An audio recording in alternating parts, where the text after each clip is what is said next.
beribadah bersama meskipun melalui online, tetapi kami percaya bahwa kuasa Tuhan tidak pernah terbatas dalam kehidupan kita. Amin. Mari saudara, siapkan hati kita, pikiran kita. Kita mau datang kepada Tuhan dengan segenap hati kita. Mari saudara, satukan hati kita untuk berdoa. Terima kasih Tuhan, terima kasih untuk setiap anugerah-Mu Tuhan dalam hidup kami. Kami bersyukur Tuhan, kami memasuki bulan baru Tuhan, yaitu bulan November Tuhan.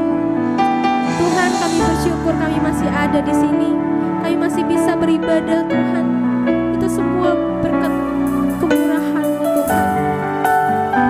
Meskipun masih banyak badai Tuhan dalam kehidupan kami, tapi kami yakin dan percaya bahwa Engkau adalah Allah yang setia, Allah yang selalu memelihara setiap kami. Saat ini Tuhan, kami mau membawa hati kami untuk beribadah, untuk bersekutu bersama Engkau Tuhan. Kiranya Engkau pimpin setiap kami Tuhan,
Ku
sudah jauh, ku terangku kepadamu. Kau Tuhan setia di pihakku. Yesus ku datang, tak terbendung kuasa-Mu. Kau yang terhebat, terbesar bagiku. Kau yang terhebat, Kau yang terhebat, terbesar bagiku. Kau yang terhebat, terbesar bagiku. Haleluya, haleluya. Bagi nama Tuhan kita. Haleluya. Kita percaya bahwa kita adalah umat-umat pemenang. Amin. Amin. Saya mau lihat tangan-tangannya yang percaya. Kita mau lebih lagi bersuka cita buat Tuhan yang salah kita.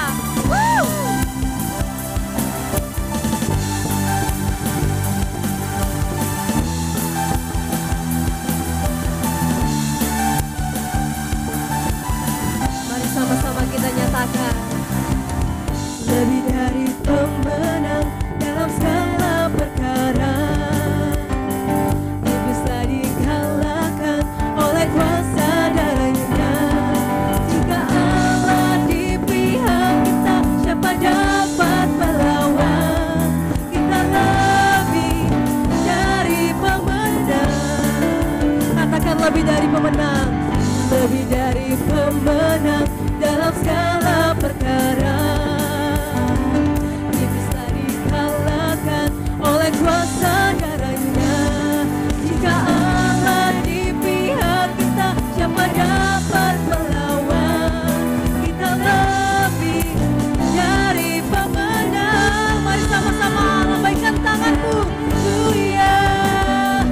Kibarkanlah panjinya, Yesus Raja segala raja.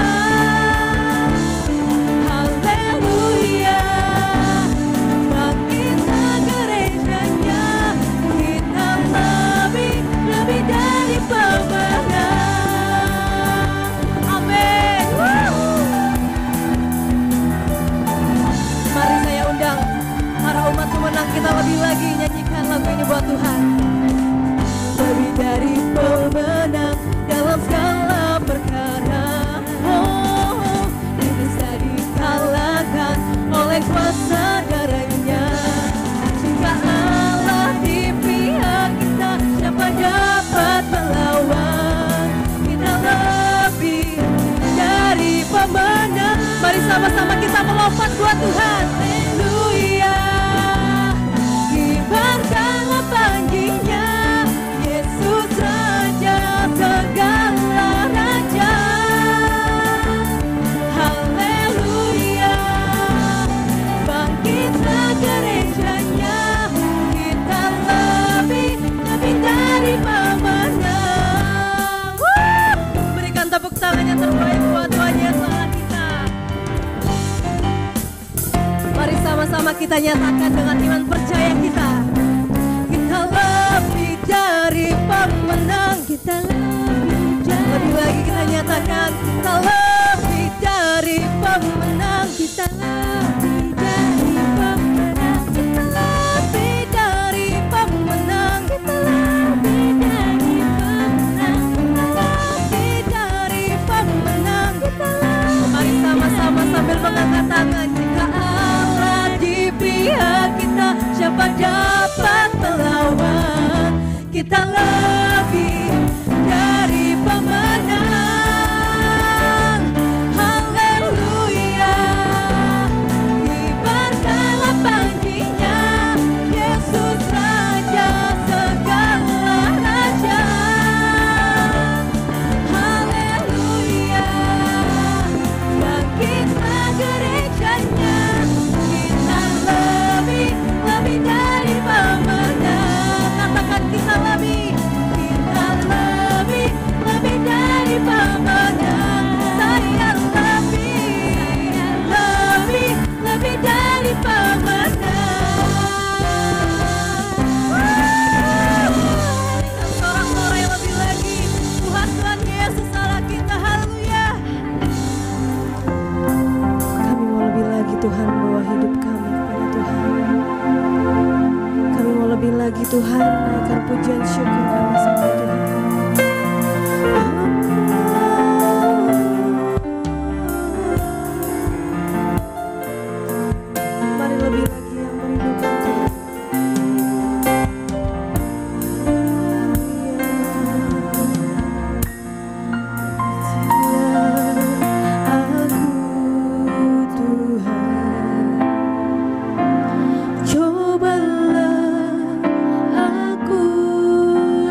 kemuliaan Tuhan hanya untuk nama-Mu Yesus.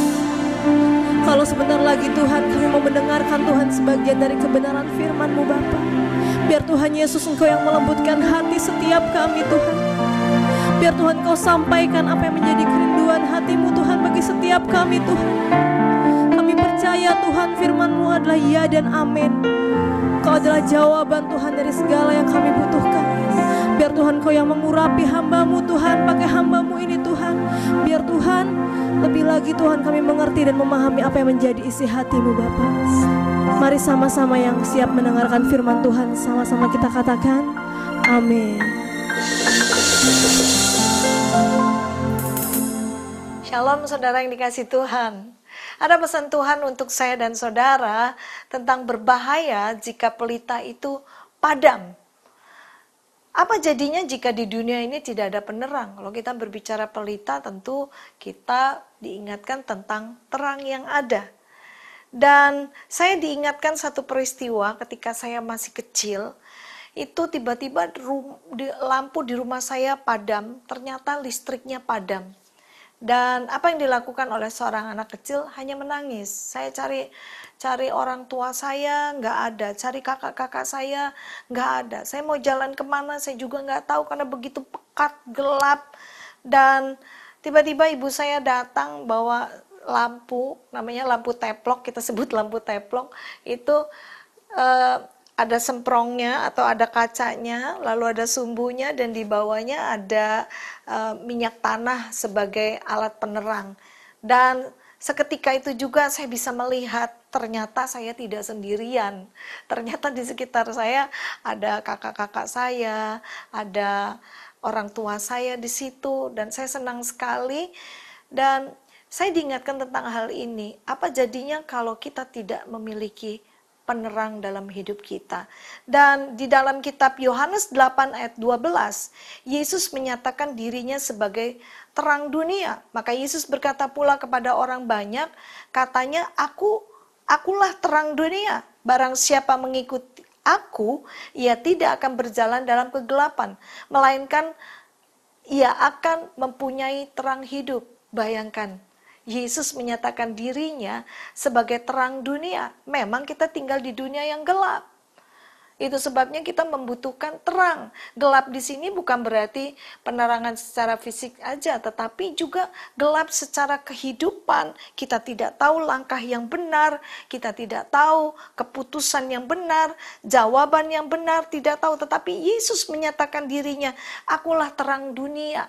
Barang siapa mengikut aku, ia tidak akan berjalan dalam kegelapan. Oh, ketika kita memiliki Yesus, ternyata kita tidak berjalan di dalam kegelapan, melainkan akan mempunyai terang hidup itu. Terang hidup itu sangat penting sekali. Tuhan mau kita menjadi terang. Itu sebabnya Yesus menyatakan di dalam kitab Matius pasal 5 ayat 14 sampai 16, kamu adalah terang dunia. Kota yang terletak di atas gunung tidak mungkin tersembunyi. Lagi pula orang tidak menyalakan pelita lalu meletakkannya di bawah gantang, melainkan di atas kaki dian sehingga menerangi semua orang di dalam rumah itu. Demikianlah hendaknya terangmu bercahaya di depan orang supaya mereka melihat perbuatanmu yang baik dan memuliakan Bapakmu yang di surga. Waktu saya membaca ayat ini, saya membayangkan kalau Yesus lagi berbicara kepada saya, Betty, kamu adalah terang dunia. Saya berpikir, ketika Yesus tinggal di dalam aku, terangnya ada di dalam aku, maka aku akan menjadi terang dunia. Dunia di mana? Dunia di sekitar tempat di mana aku berada. Menjadi penerang atau menjadi dampak bagi keluarga, bagi anak-anak, bagi suami, bagi gereja Tuhan, bagi teman-teman, bahkan juga mungkin bagi tetangga, bagi orang-orang yang saya jumpai. Lalu Tuhan ingatkan untuk lagi pula, orang tidak menyalakan pelita itu meletakkannya di bawah gantang, melainkan di atas kaki dian sehingga menerangi semua orang di dalam rumah itu. Orang-orang yang memiliki pelitanya menyala, terang di dalam hidupnya, maka dia akan berdampak di dalam rumahnya terlebih dahulu. Lalu ayat 16 dikatakan, demikian hendaknya terangmu bercahaya di depan orang, supaya mereka melihat perbuatanmu yang baik dan memuliakan Bapakmu yang di surga. Orang yang memiliki terang yang sesungguhnya yaitu Yesus di dalam hidupnya, maka perbuatan-perbuatannya juga sama seperti yang Yesus lakukan. Dan tidak heran dia akan berdampak kepada orang di sekitarnya. Kalau kita katakan terang, terang itu yang dimaksudkan adalah hidup yang berdampak positif kepada orang lain. Ini sisi terang yang lain yang Yesus maksudkan untuk kita memiliki terang itu, yaitu ketika kita memiliki terang itu, hidup kita sesungguhnya harus menyatakan Yesus yang hidup di dalam aku. Tentu perbuatan-perbuatan kita semakin hari semakin menjadi seperti Yesus. Matius 5 ayat 18 mengatakan, demikianlah hendaknya terangmu bercahaya di depan orang, berarti di depan orang di sekitar kita di mana kita beraktivitas. Apakah kita seorang ibu rumah tangga, bapak rumah tangga, seorang profesional, atau juga seorang yang bekerja di marketplace, atau juga mungkin kita seorang guru atau seorang pelajar. Seharusnya orang-orang bisa melihat bahwa dia adalah milik Yesus. Dia ada Yesus dalam hidupnya. Anak-anak Tuhan harus membuat perbedaan, sebab kita bukan dari dunia ini. Kita adalah anak-anak terang. Seharusnya orang-orang yang memiliki terang, yaitu Yesus yang hidup di dalamnya, itu akan memberikan dampak yang positif. Tahukah saudara bahwa terang itu adalah Yesus? Terang Yesus itu adalah Allah. Firman Tuhan katakan Allah itu adalah kasih. Tentu perbuatan-perbuatan orang yang memiliki terang Tuhan di dalam hidupnya, itu adalah perbuatan-perbuatan yang memiliki kasih. Panjang sabar, murah hati, lembut, jujur. Apa yang dituliskan di dalam 1 Korintus 13 ayat yang ke-4 sampai ke-7. Harusnya perbuatan orang-orang yang memiliki terang Tuhan berdampak seperti itu. Dan sudahkah orang-orang di sekitar kita merasakan bahwa ada terang di dalam hidup kita? Sudahkah keluarga kita merasakan demikian? Ada seseorang wanita yang mungkin saudara tidak mengenal wanita ini, tetapi wanita ini adalah seorang yang buta dari sejak dia berusia 2 minggu. Ketika dia bayi 2 minggu, pada saat itu dia mengalami sakit dan pengobatannya salah, ternyata hasilnya adalah dia harus buta seumur hidupnya. Namun demikian meskipun dia memiliki keterbatasan secara fisik, dia buta, tetapi yang luar biasa, dia memiliki terang dunia, yaitu Yesus. Dan Yesus tinggal di dalam wanita ini. Yang luar biasanya, apa yang dia lakukan, perbuatan yang dia lakukan adalah memberi penerangan kepada orang-orang di sekitarnya. Dan Tuhan mengaruniakan bakat yang luar biasa, dia menjadi seorang penulis lagu. Dia adalah Fanny Crosby. Dia menuliskan mungkin hampir 9.000 sajak, bahkan juga lagu-lagu hymn yang pada saat itu bahkan sampai hari ini kita mungkin masih menyanyikan lagu-lagu itu. Dan tahukah saudara, lagu-lagu itu membawa penerangan bagi orang lain, membawa orang lain menemukan terang yang sesungguhnya, yaitu Yesus. Dan meskipun dia buta, tetapi dia memiliki terang yang hidup di dalam dia, pelita yang menyala. Maka karya-karya yang dibuat, lagu-lagu yang ditulisnya, itu berdampak membawa orang kepada terang Kristus yang sesungguhnya. Sehingga Fanny Crosby membuat pernyataan begini, seandainya besok saya ditawari untuk bisa melihat dunia ini dengan sempurna, saya tidak akan menerimanya. Saya mungkin tidak akan pernah bernyanyi memuji Tuhan jika saya lebih tertarik pada penglihatan yang lebih indah dan menarik. Ini adalah pernyataan Fanny Crosby yang memiliki pelita yang menyala di dalam hidupnya. Apakah pelita itu? Pelita adalah lambang terang dalam hidup.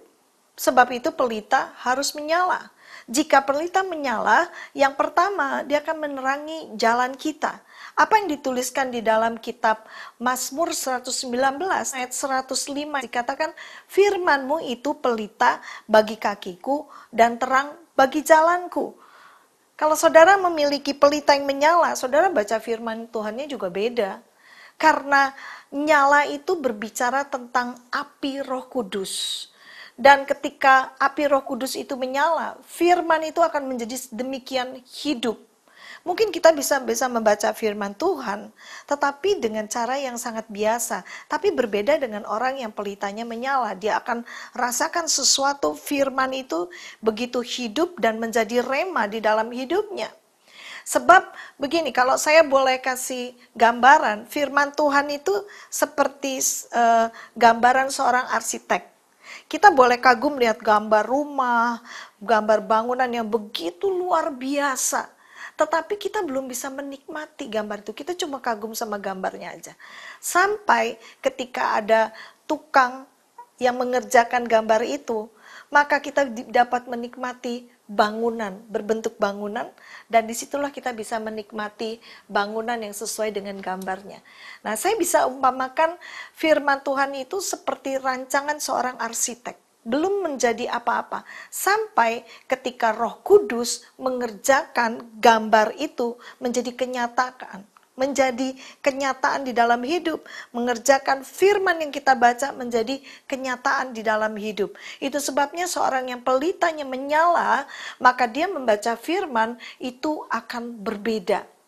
Firman Tuhan plus Roh Kudus akan menghasilkan satu ciptaan kreasi-kreasi yang baru, yang luar biasa. Sebab itu ketika pelita di dalam hidup kita menyala, firman-firman yang kita baca, itu akan menjadi demikian hidup.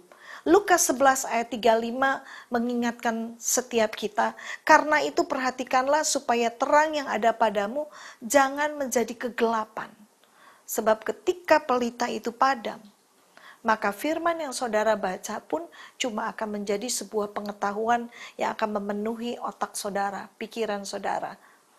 Yang kedua, kita perlu pelita di dalam hidup kita menyala, supaya menyingkapkan dosa-dosa yang tidak terlihat. Jika pelita di dalam hidup kita menyala, maka sama seperti terang di dalam kegelapan, kita akan tahu setiap langkah, setiap perkataan, perbuatan kita yang salah. Orang-orang yang memiliki pelita yang menyala, yang berkobar-kobar, maka dia akan hidupnya selalu menyenangkan hati Tuhan. Kenapa? Karena dia tahu apa yang menjadi hal-hal yang mendukakan Tuhan. Pelita yang menyala akan menyingkapkan dosa. Apa sih yang menyenangkan hati Tuhan? Ketika kita hidup di dalam pertobatan. Ketika dosa kita disingkapkan, adalah sebuah hal yang menguntungkan kita untuk kita bertobat. Sehingga kita memiliki hubungan yang intim kembali dengan Tuhan. Dalam kitab Ayub 21 ayat 17 mengatakan betapa sering pelita orang fasik dipadamkan, kebinasaan menimpa mereka dan kesakitan dibagikan Allah kepada mereka dalam murkanya. Ketika pelita kita padam, maka langkah kita, perbuatan kita akan salah. Yang ketiga, kenapa pelita kita harus tetap menyala? Untuk menyingkapkan berkat-berkat Allah yang tidak terlihat. Saya melihat hal ini sebagai sesuatu yang luar biasa. Karena ketika seorang pelitanya menyala, dia akan memiliki pengharapan. Sekalipun di sekitarnya dia belum melihat. Dia tidak melihat dengan apa yang dilihat oleh mata manusianya atau kasat matanya.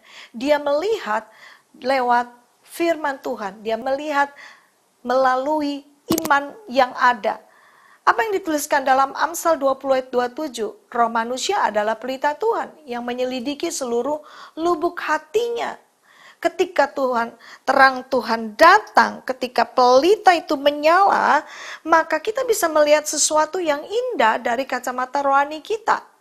Sama ketika kegelapan di sekitar kita, lalu ada lampu, ada penerang, kita bisa lihat ada barang-barang yang indah-indah. Pelita di dalam hidup kita perlu menyala sehingga kita bisa melihat dengan mata iman kita perkara-perkara yang indah, perkara yang mulia yang mungkin kita belum lihat secara kasat mata, tetapi kita percayai itu ada. Seperti apa yang dituliskan di dalam 1 Korintus 2 ayat 9 sampai 11. Tetapi seperti ada tertulis, apa yang tidak pernah dilihat oleh mata dan tidak pernah didengar oleh telinga, dan yang tidak pernah timbul di dalam hati manusia, semua yang disediakan Allah untuk mereka yang mengasihi Dia. Saya percaya orang-orang yang memiliki pelita yang menyala itu orang-orang yang mengasihi Tuhan. Orang yang mengasihi Tuhan itu mempercayai Tuhan sepenuhnya walaupun dia belum melihat. Dan selalu ada kejutan-kejutan yang luar biasa indahnya yang Tuhan berikan bagi orang-orang yang mengasihi Dia. Pertanyaannya adalah bagaimana agar pelita kita tetap menyala? Kalau saudara perhatikan pelita, itu kan ada bentuk badannya yang pertama, lalu yang kedua sumbunya yang akan menyalakan api, lalu yang ketiga adalah minyak. Tentu pelita itu sangat bergantung kepada minyak. Jadi bagaimana supaya pelita kita tetap menyala? Maka apa yang dituliskan dalam Keluaran 27 ayat 20 adalah haruslah kau perintahkan kepada orang Israel supaya mereka membawa kepadamu minyak zaitun tumbuk yang murni untuk lampu supaya orang dapat memasang lampu agar tetap menyala. Yang murni, di sini ada kata murni. Jadi untuk bisa pelita itu menyala harus ada minyak. Minyak di sini adalah minyak yang murni, yang tidak tercampur. Minyak zaitun yang ditumbuk, yang tidak dicampur apa-apa. Kalau kita perhatikan di sini, pelita ini berbicara juga bentuk badannya itu adalah kehidupan kita. Lalu api ini berbicara tentang api Roh Kudus. Tetapi minyak ini berbicara tentang keputusan dari hidup kita. Keputusan, keterbukaan kita terhadap Dia. Terhadap kehadiran daripada Roh Kudus. Roh Kudus tidak akan hadir untuk memenuhi hidup kita kalau kita tidak terbuka kepada Dia. Dan mari saya ingin kita belajar tentang minyak yang ada. Dalam hal ini minyak diumpamakan hidup yang terbuka bagi pekerjaan Tuhan, bagi kehadiran Tuhan. Meskipun salah satu lambang Roh Kudus juga adalah minyak. Tetapi di dalam pengertian ini saya menangkap bahwa minyak itu adalah hati yang terbuka di hadapan Tuhan. Jika hidup kita itu adalah pelita, kita harus menyediakan diri agar rohnya turun atas kita, agar apinya turun. Contohnya ketika di loteng Yerusalem. Kenapa Tuhan nggak langsung mencurahkan Roh Kudus pada saat murid-murid 120 murid ini berkumpul, tetapi membutuhkan waktu 10 hari, waktu penantian. Saya menangkap hal ini sebagai cara Tuhan untuk menguji keseriusan murid-muridnya. Apakah mereka merindukan, apakah mereka terbuka akan kehadiran kuasa daripada Tuhan sendiri.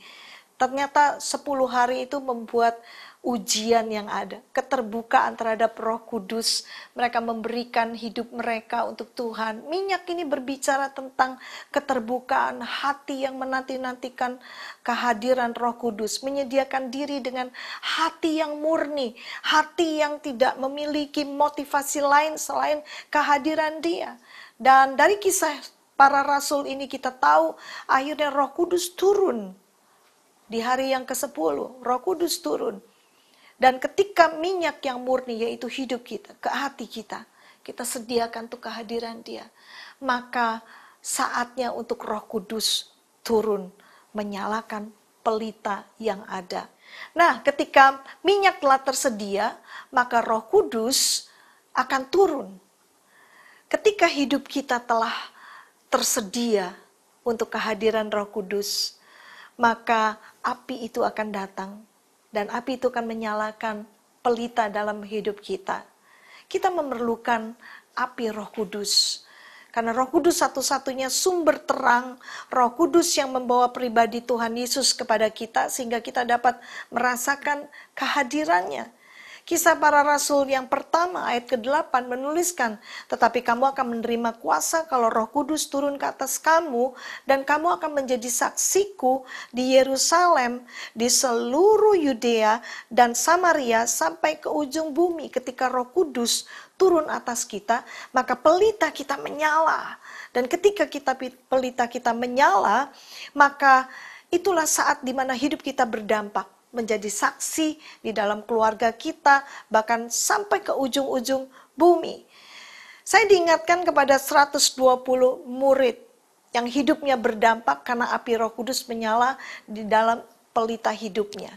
Bagaimana Roh Kudus itu menyala, bagaimana 120 murid ini menanti-nantikan Tuhan. Tuhan menguji ketersediaan hati mereka atas kehadiran api Roh Kudus. Sehingga 120 murid ini harus menunggu 10 hari. Saya percaya tanpa menunggu Tuhan pun kalau mau bisa dicurahkan pada saat itu. Tetapi Tuhan ingin melihat ketersediaan hati para muridnya. Dan ketika hati itu seperti minyak yang tersedia dan api itu turun, maka pelita itu menyala.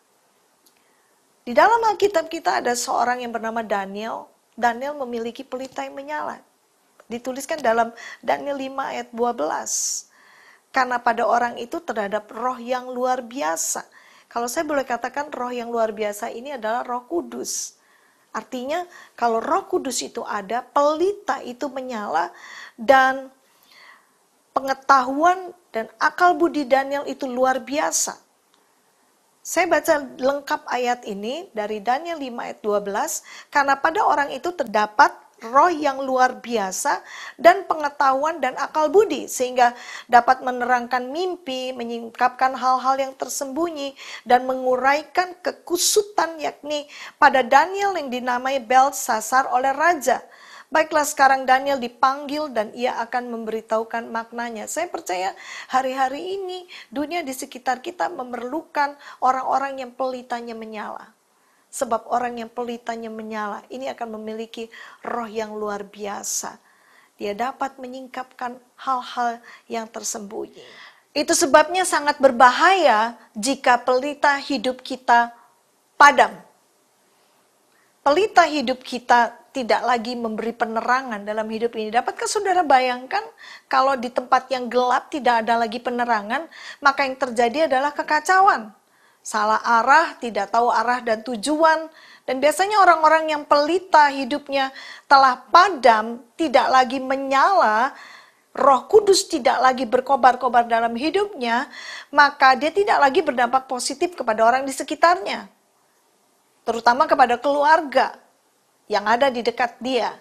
Hidupnya mengalami kekacauan, dalam kekacauan. Tawar hati lagi, kecewa lagi, marah lagi, gampang tersinggung lagi, sakit hati lagi, pahit hati, iri hati, sombong, suka bohong, dendam, tidak bergairah akan hal-hal rohani, kembali kepada perbuatan dosa yang lama. Dan inilah tanda daripada orang yang pelitanya padam. Tetapi orang-orang yang pelitanya menyala, maka dia akan berkobar-kobar. Orang yang pelitanya menyala, dia akan selalu bergairah untuk menyenangkan hati Tuhan.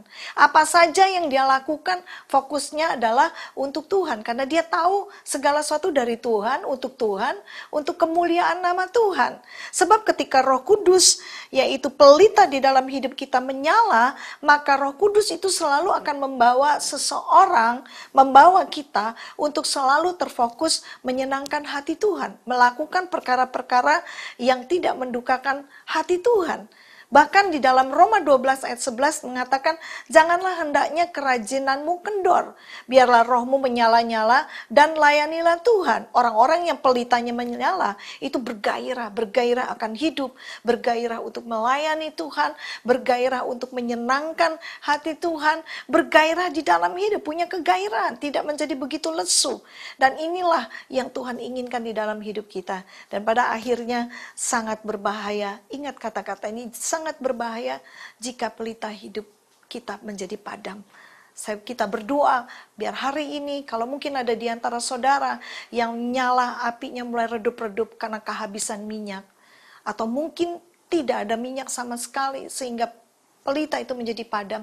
Ada satu kabar gembira yang Tuhan ingin kita dengar, yaitu dia selalu menerima orang-orang yang mau kembali bertobat kepada dia. Jangan biarkan pelita itu padam, karena sangat berbahaya. Hidup kita ada di dalam ancaman dan kehancuran ketika pelita hidup kita padam. Kita tidak mungkin lagi bisa berdampak positif. Yang ada adalah kita semakin akan tenggelam. Hari ini, mari kita buat komitmen yang baru kepada dia. Kalau mungkin ini yang ada di dalam diri saudara, mari datang kepada dia dan perbaharui hidup saudara, perbaharui janjimu kepada Tuhan itu sebagai minyak. Dan saya percaya api itu akan menyambar dan engkau akan bergairah kembali di masa-masa sukar ini. Bukanlah hal yang paling sukar di dalam hidup ini. Ketika pelita kita menyala, kita akan mengerti langkah-langkah, strategi-strategi yang harus diambil sehingga kita tahu apa yang Tuhan mau dan kita tahu berkat-berkat yang Tuhan sudah sediakan bagi kita. Baik, saya rindu berdoa untuk setiap saudara. Yang pertama, mungkin ada di antara saudara yang telah kehabisan minyak. Mari buka hati saudara, perbaharui kembali satu janji di hadapan Tuhan. Tuhan, ampuni aku mau datang kepadamu dan aku mau memperbaharui kembali. Akui dosa-dosa lama saudara, sebab dia selalu suka mendengarkan setiap anak-anaknya yang hidup dalam pertobatan dan mengakui dosa di hadapannya dan berjanji untuk tidak mengulanginya. Yang kedua, mungkin ada di antara saudara yang apinya ada cuma sedikit karena minyaknya itu tinggal sedikit. Dan hari ini minta kembali sama Tuhan.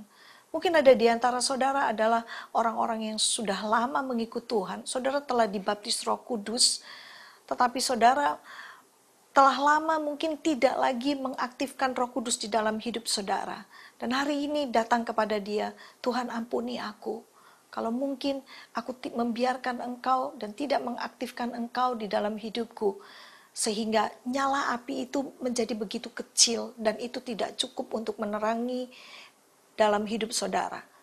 Mari datang kepada dia, katakan kepada dia, oh Tuhan, aku rindukan engkau selalu. Ampuni aku dan aku mau diperbaharui kembali. Dan atau mungkin ada di antara saudara yang hari ini berkata, aku ini belum lagi ada api yang ada. Mungkin ada di antara saudara belum pernah dipenuhi bahkan dibaptis Roh Kudus.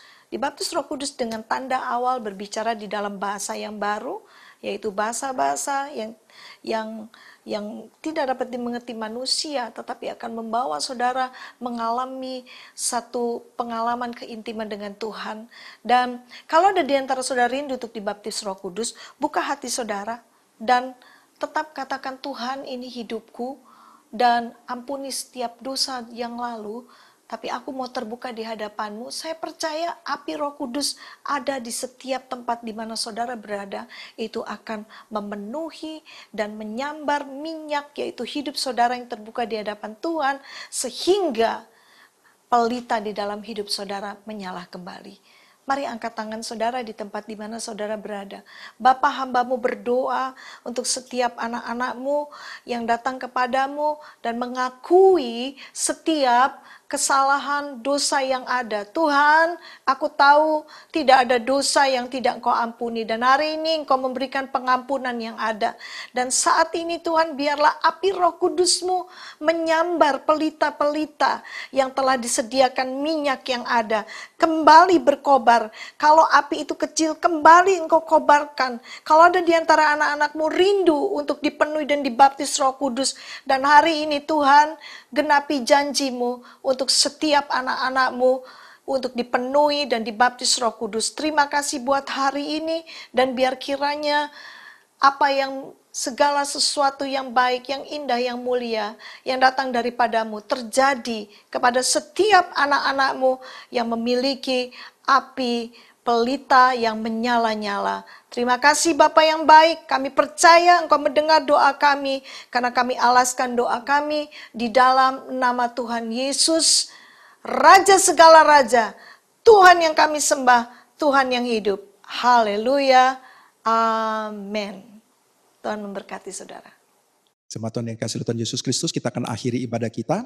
Mari angkat tangan kita, arahkan hati dan pikiran kita kepada Tuhan Yesus Kristus dan siap menerima berkat daripadanya.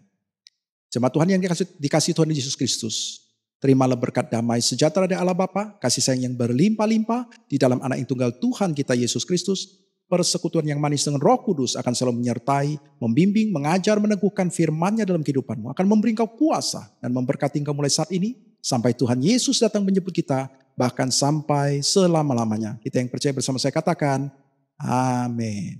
Selamat hari Minggu, Tuhan Yesus memberkati.